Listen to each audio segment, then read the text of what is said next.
Good evening, everyone. My name is Luke Chaney, and this is my project, Taking the First Step.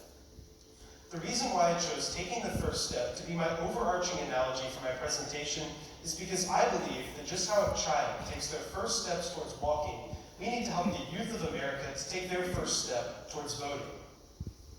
My first step into the world of government and politics was my job shadow with Congressman Billy Long in the U.S. House of Representatives. There, I was able to take an inside look as to how our government operates. I was also able to see the daily work and life of one of our representatives, and I even had the special opportunity of listening in on an Energy and Commerce Committee meeting. Because I was so interested in government, I decided to intern at Congressman Billy Long's Springfield office. There, I had many tasks that I had to complete on a day-to-day basis around the office, such as answering and making phone calls, completing research for the office and for constituents, working events, and going to door canvassing.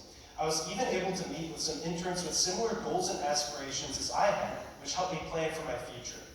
But the most important task that I had around the office, and the one that took up most of my time, was answering the phone.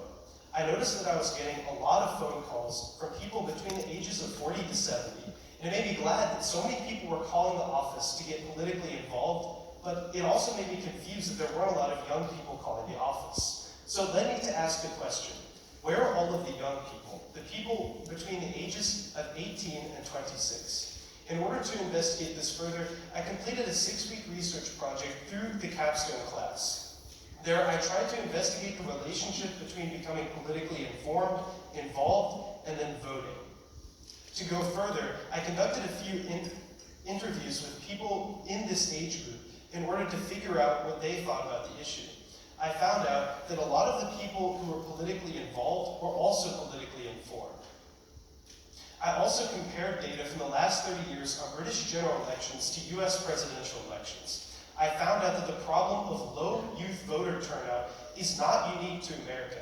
It's unique to young people all around the world, which sounds like a very bad thing. However, it gives us insight into who our target audience is who are going to be thinking about solving this problem.